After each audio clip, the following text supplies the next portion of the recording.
오늘 말씀의 제목은 솔로몬의 지혜입니다. 너무나 유명한 말씀이죠. 우리 교회 안 다니는 분들도 이 사건을 너무나 잘 알고 있더라고요. 오늘 이 말씀은요, 하나님이 솔로몬에게 무엇을 받기를 원하느냐, 너의 소원이 무엇이냐라고 물으신 장면인데, 이 장면은 지금 현대 사회를 살아가는 우리 그리스도인들에게 아주 충격적인 장면이고, 그러면서도 우리도 제발 이랬으면 좋겠다, 나에게도 하나님이 소원이 무엇이냐라고 물어보셨으면 좋겠다, 그날을 고대하게 만드는, 너무나도 우리를 기대하게 만드는 그런 말씀입니다. 여러분들은 하나님이 무엇을 원하느냐고 물어보면 무엇을 구하겠습니까? 머릿속이 복잡해지죠. 이것도 구하고 싶고 저것도 구하고 싶고, 이왕 구하는 거 2개쯤 구했으면 좋겠다, 3개쯤 구했으면 좋겠다, 그런 생각을 할 때가 있죠. 제가 이 신문을 보면서 설문조사한 걸 봤어요.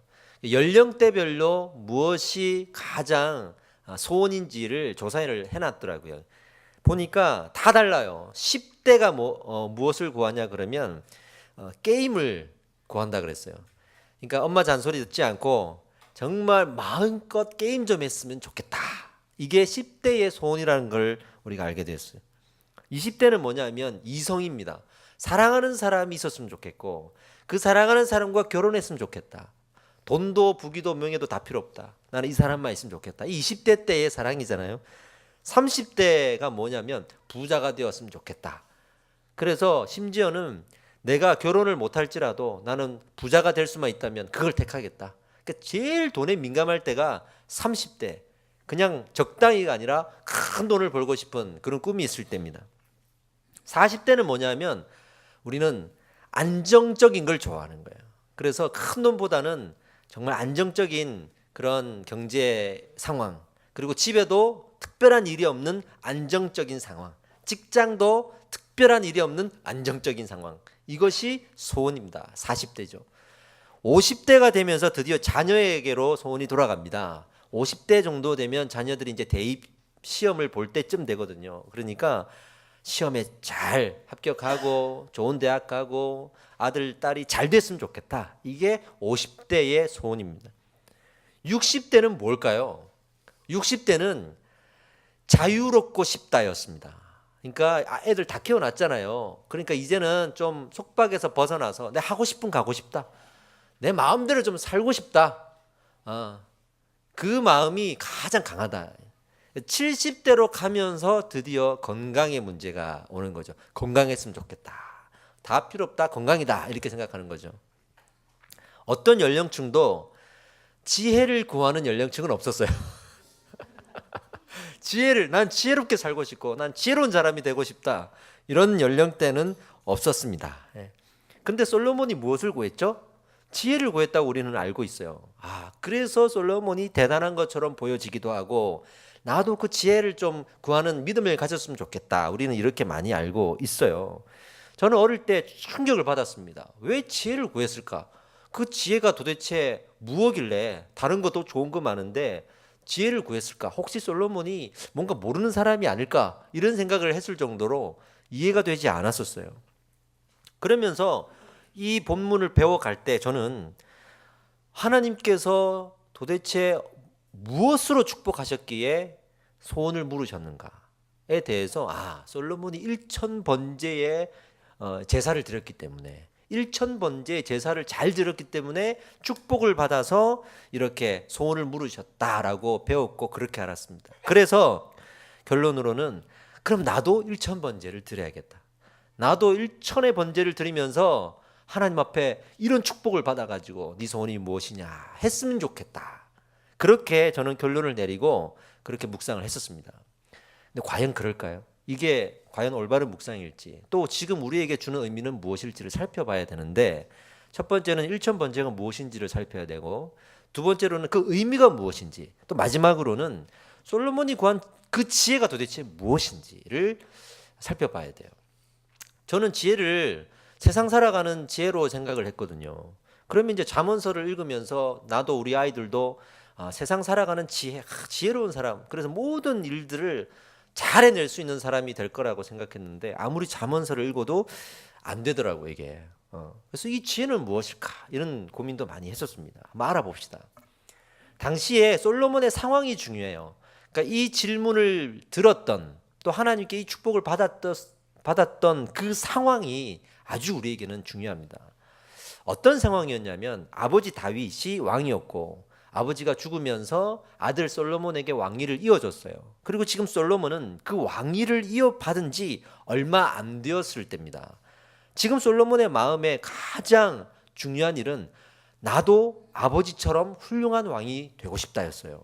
그 왕으로서의 부담과 책임감, 아버지가 너무 훌륭한 왕이었기 때문에 더 부담이 있는 거예요. 원래 전임자가 좀 못했으면 좀 편할 텐데 전임자가 너무 잘하면 부담이 되는 거예요. 저도 이렇게 전도사님으로 이렇게 사역을 할 때 교회에 부임을 하잖아요.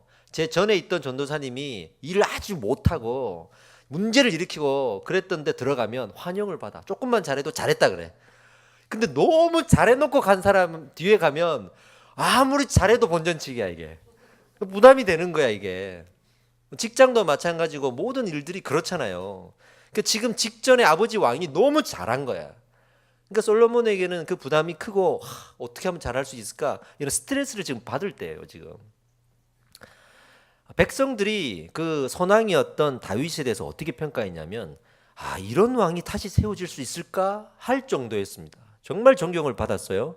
그 다윗의 업적 중에 백성들이 제일 높게 평가하는 업적이 뭐냐면 백성들을 위한 재판제도였습니다. 이 재판제도를 다윗이 얼마나 중요하게 생각하고 또 실제로 잘 운영했는지 성경을 보면 곳곳에 그 증거들이 드러나고 있어요. 심지어 다윗은요 왕이 되기 전부터 이런 재판에 대한 신중한 마음들이 있었어요. 왜냐하면 하나님의 마음을 너무 소중하게 생각했거든요. 그래서 하나님의 마음으로 뭔가 판단하는 것들에 대해서 민감했던 사람입니다. 그가 왕이 되기 전 도망 다녔잖아요. 사울이 죽이려고 했고 도망을 다녔는데 그때 자기가 사울을 죽일 수 있는 기회가 있었어요. 그런데 옷깃만 베었고 안 죽였어요. 그리고는 이렇게 얘기했죠.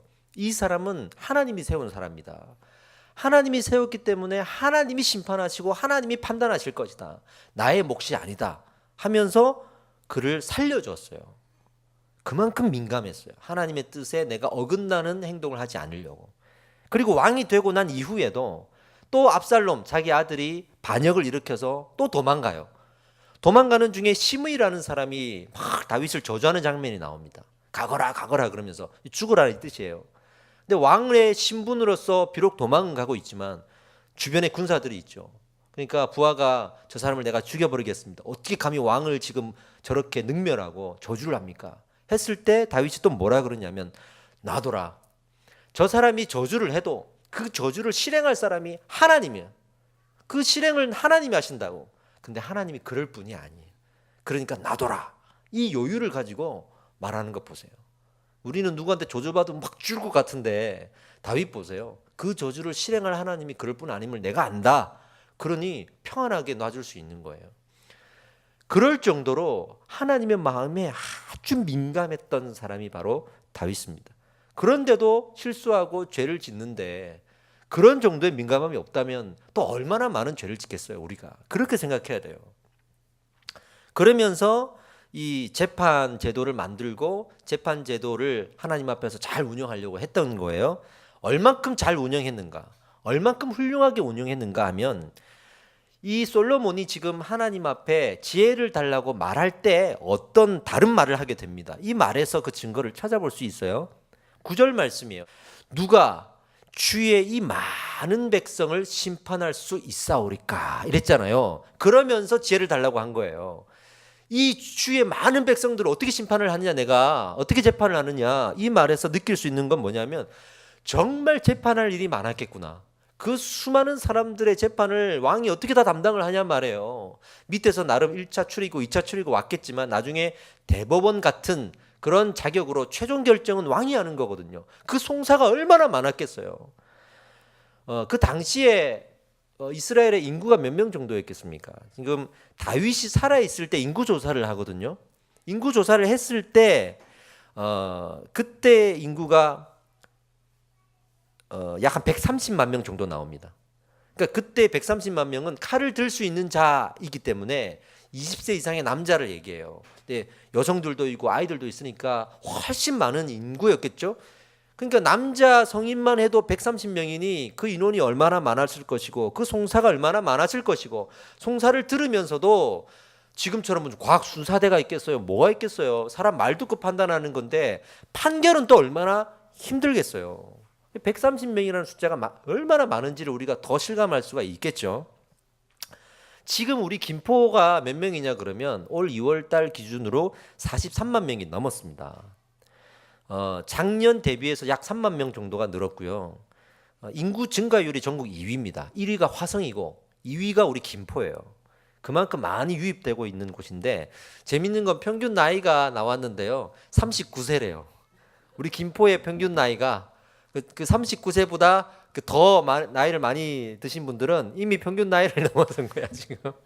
그만큼 김포가 젊은 사람들이 많이 온다는 얘기예요.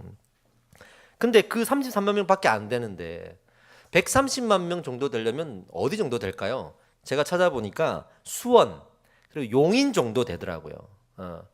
그러니 그보다 여자들도 있고 아이들도 있으니 더 많았을 거 아니에요. 얼마나 많았냐 이거죠. 그만큼 많은 사람들의 재판을 지금 이 다윗 왕이 들어주려고 애를 썼다는 게 나타나고 솔로몬에게는 그 부담이 있는 거예요. 아버지는 이 수많은 송사들을 저렇게 마음을 붓고 존경을 받을 정도로 재판을 해내셨는데 나는 이걸 어떻게 하지?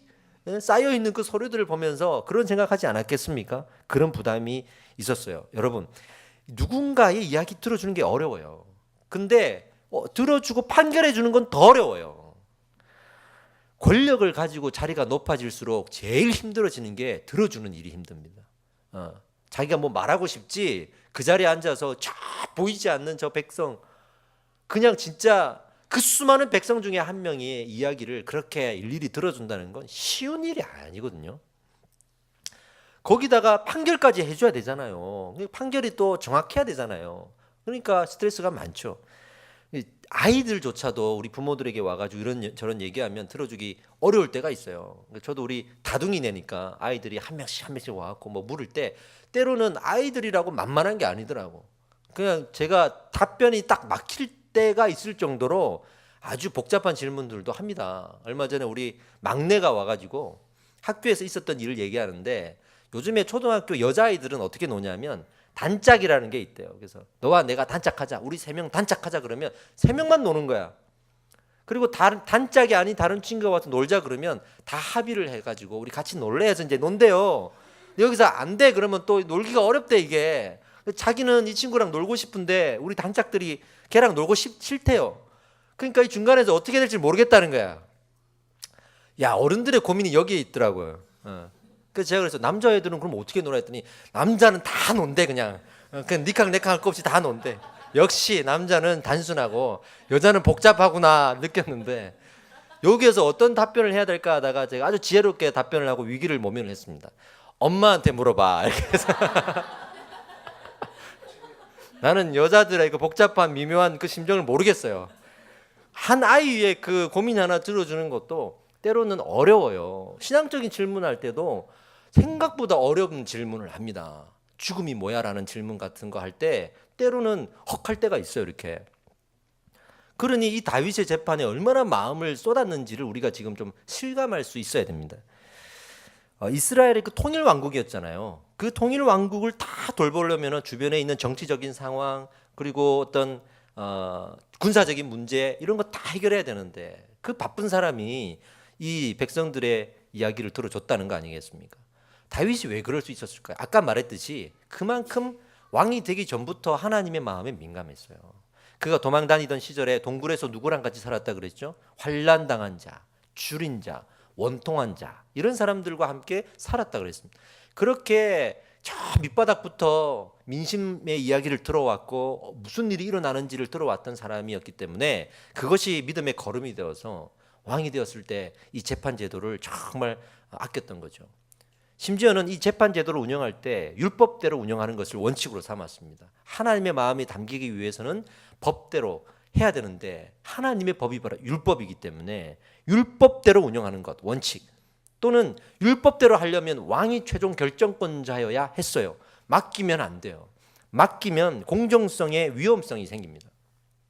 당시에 율법은요, 하나님이 재판한다는 상징적인 의미 때문에 왕이 최종 결정을 했어야만 했고, 또 하나는 공정성 때문에 했어야만 했어요.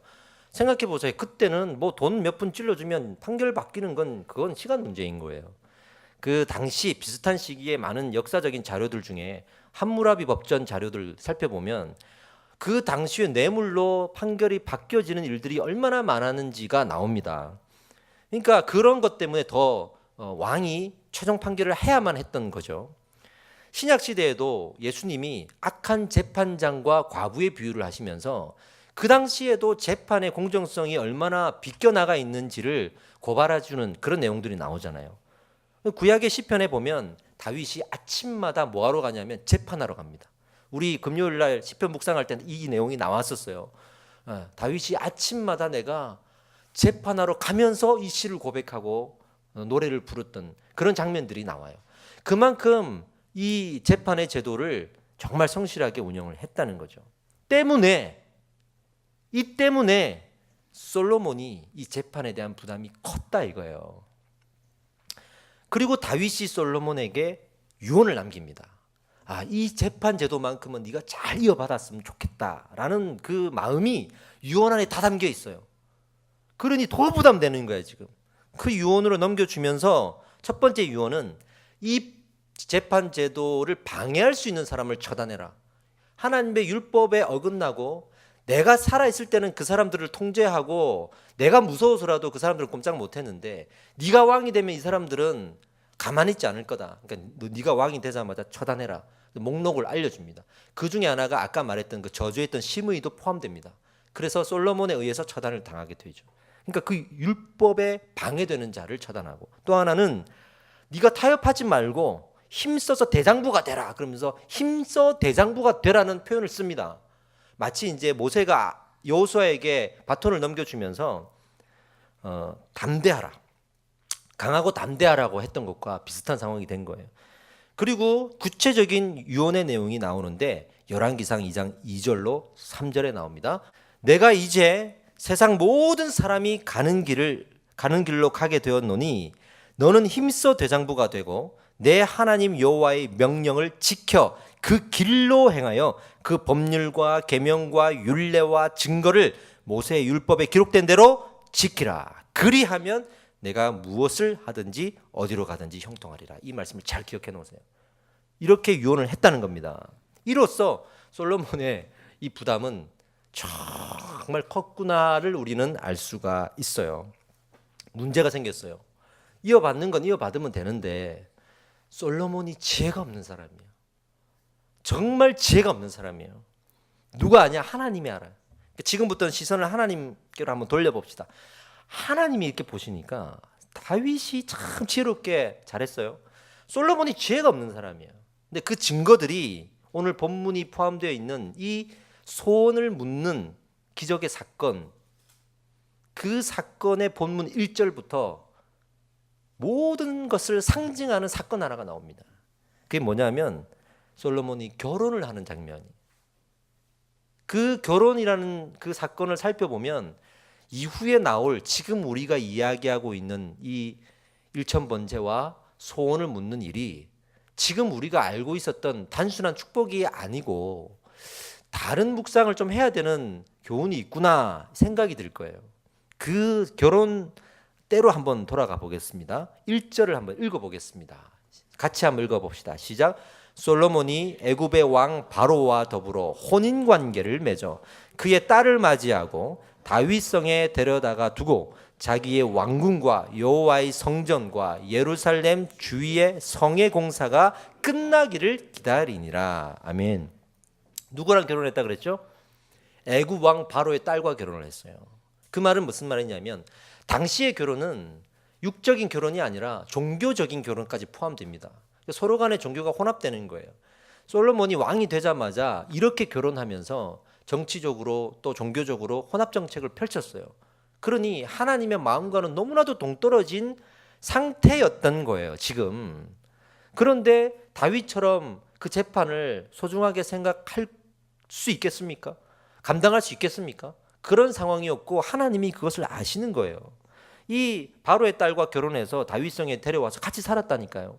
그러니 지금부터 일어날 일들은 이 솔로몬의 마음에 이 종교가 혼합되어 있는 잘못된 이 마음들이 지금 있는 상태에서 한 거예요. 있는 상태에서 뭘 했죠? 일천번제를 드린 거예요.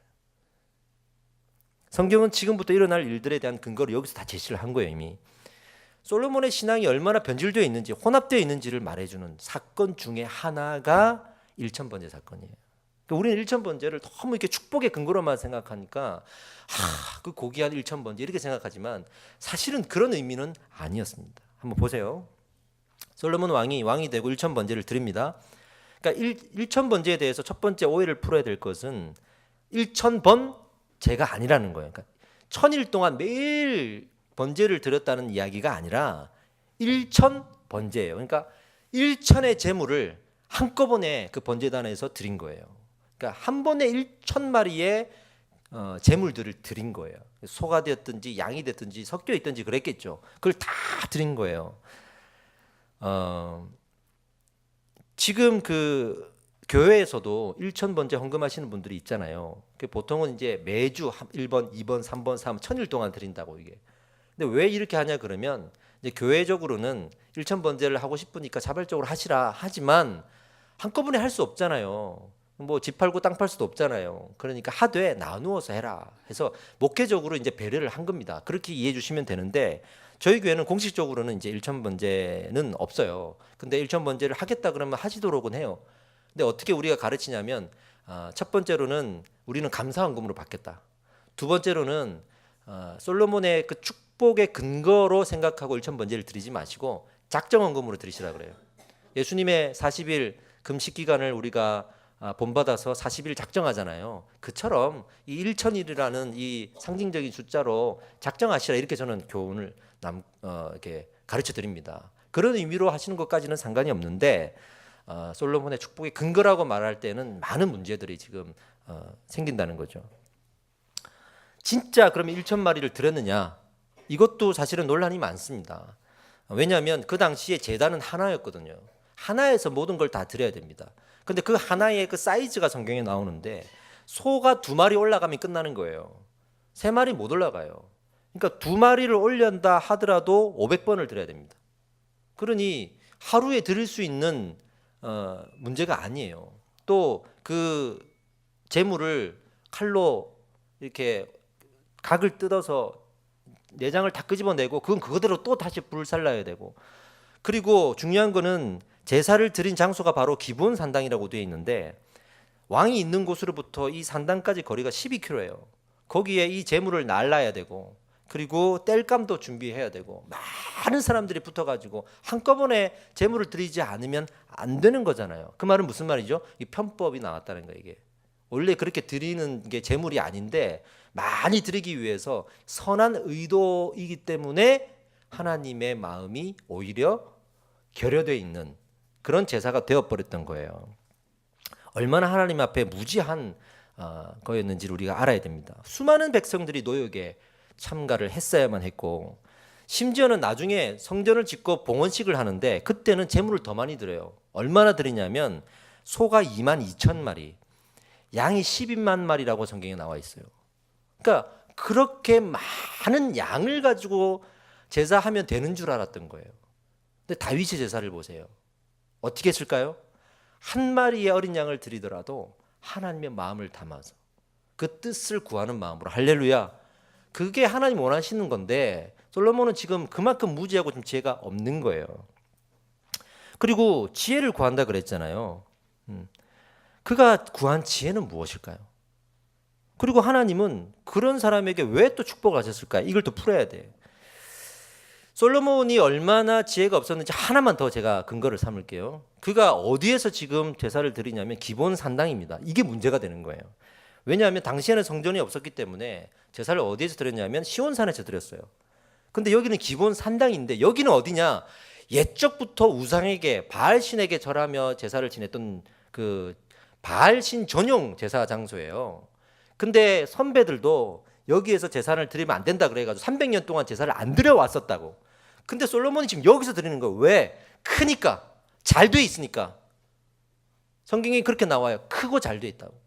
그러니까 1000마리의 양을 그 짐승을 드려야 되니까 넓은 장소가 필요한 거 아니에요. 그러니까 기본 산당에서 내가 제사를 드리겠다라고 한 거예요.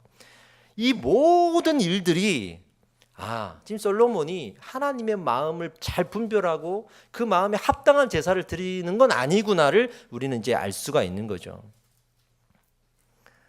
그런데 하나님은 축복하셨을까? 이게 이제 의문인 거예요.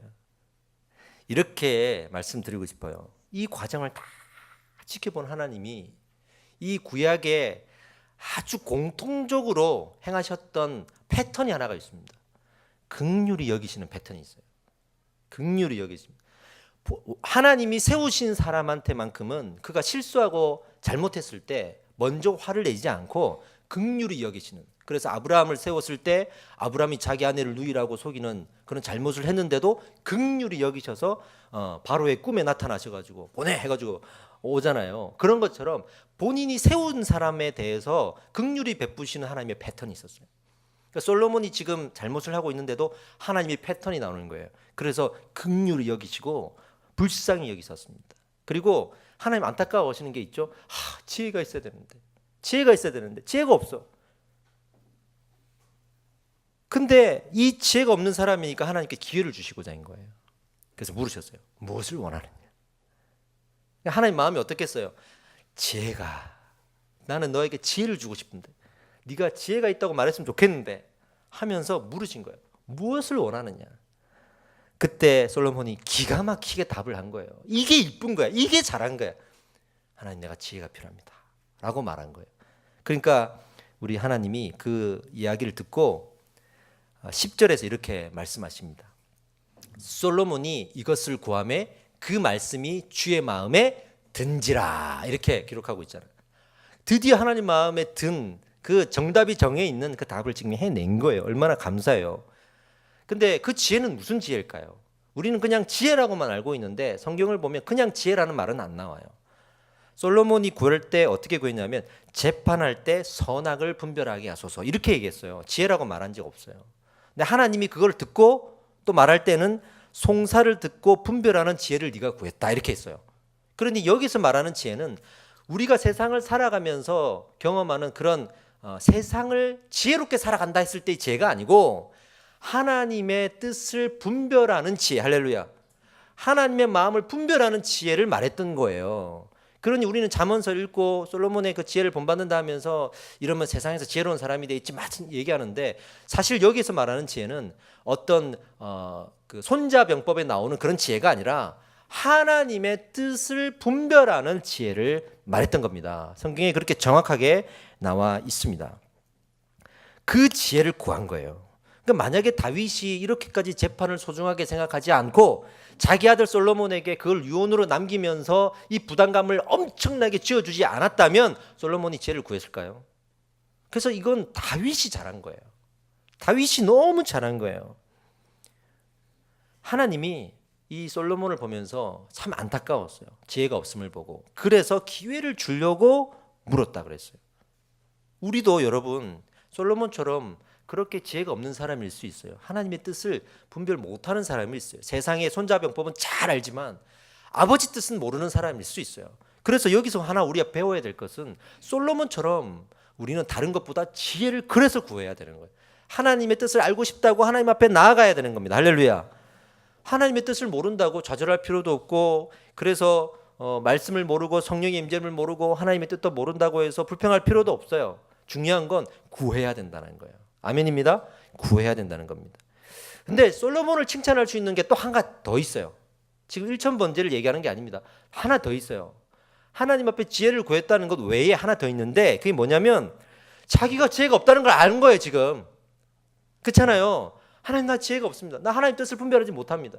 그래서 지금 내가 해놓은 이 짓거리를 보십시오. 지금 애굽 딸과 결혼을 하지를 않나, 1000번제 번제를 어떻게 드리는지도 모르고 지금 이렇게 하고 있잖아요.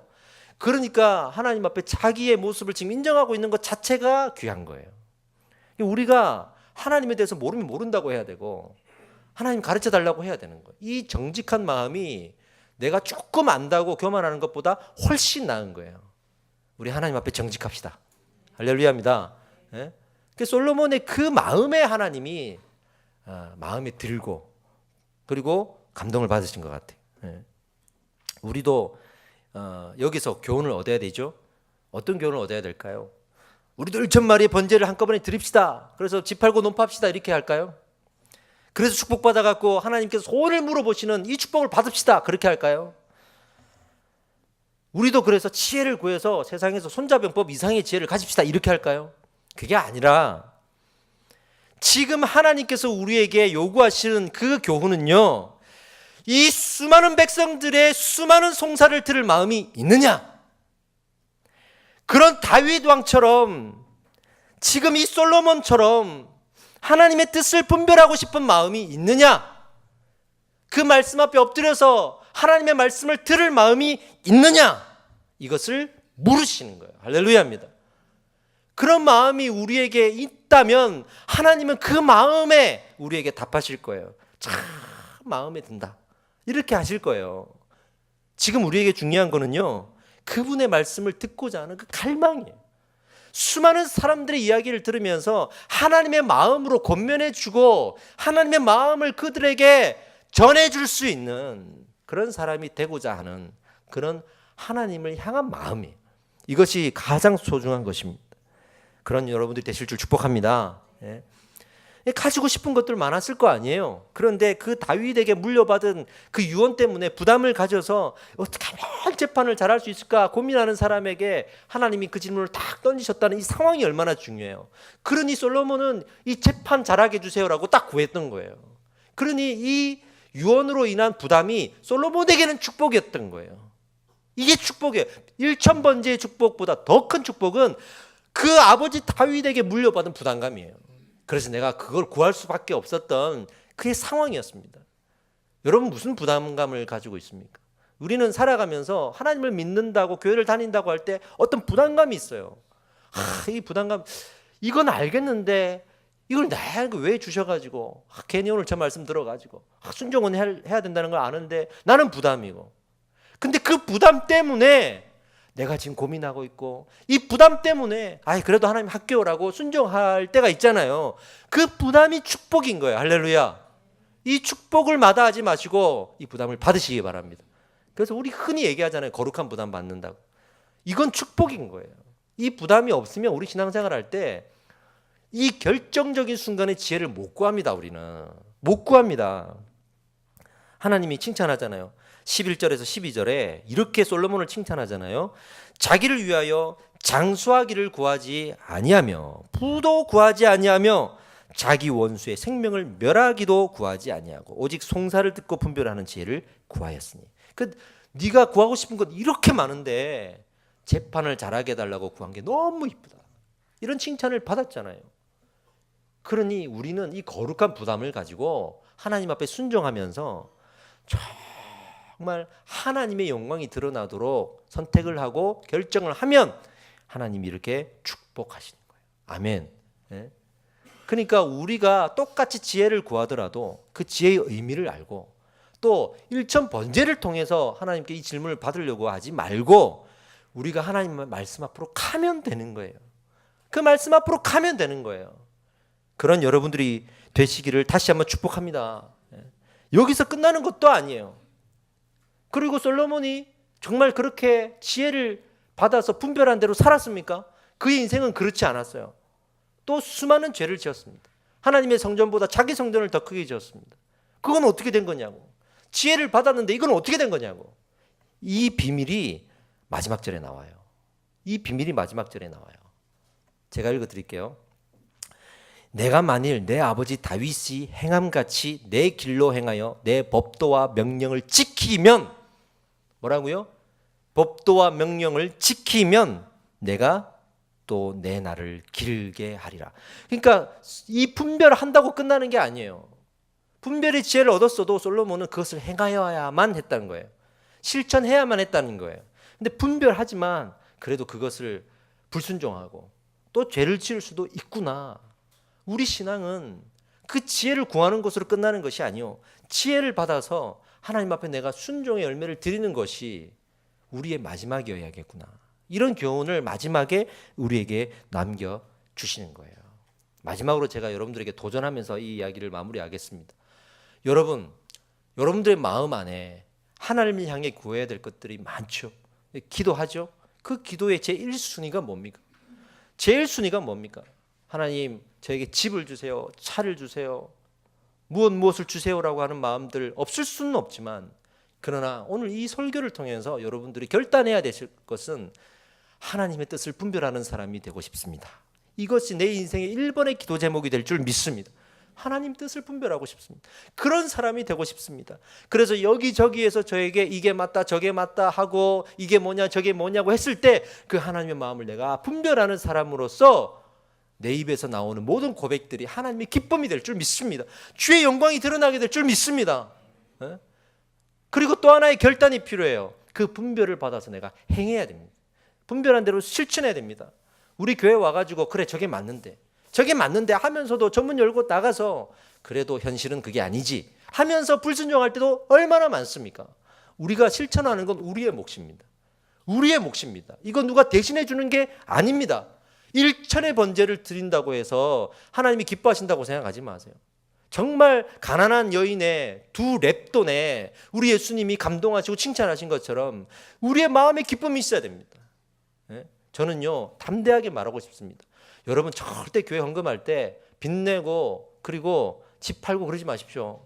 그렇게 해서 헌금하시는 건 절대로 건강한 게 아닙니다. 우리 교회는 그렇게 요구하지 않을 겁니다. 걱정하지 마십시오. 근데 제가 여러분들한테 꼭 목사로서 권면드리고 싶은 건 성경대로 하자 이거예요. 근데 꼭 이런 거는 아멘 하면서 성경대로 하자 그러면 또 그건 또 아멘 안 하잖아. 우리의 10분의 1을 내는 것조차 우리가 얼마나 어려운 일인 줄 아세요? 저는 너무 감사한 게 그런 분들은요 이미 다 내놓은 겁니다. 하나님이 그러셨잖아요. 다 받은 걸로 하겠다라고 하나님께서 하셨잖아요. 그거 하나 하는 것도 얼마나 어려운데 또 한편에서는 그건 못하면서 1,000번째 드리자고 우리 1,000번째 드리고 있으면 그 되겠냐 이 말이에요. 뭔가 모순이잖아요.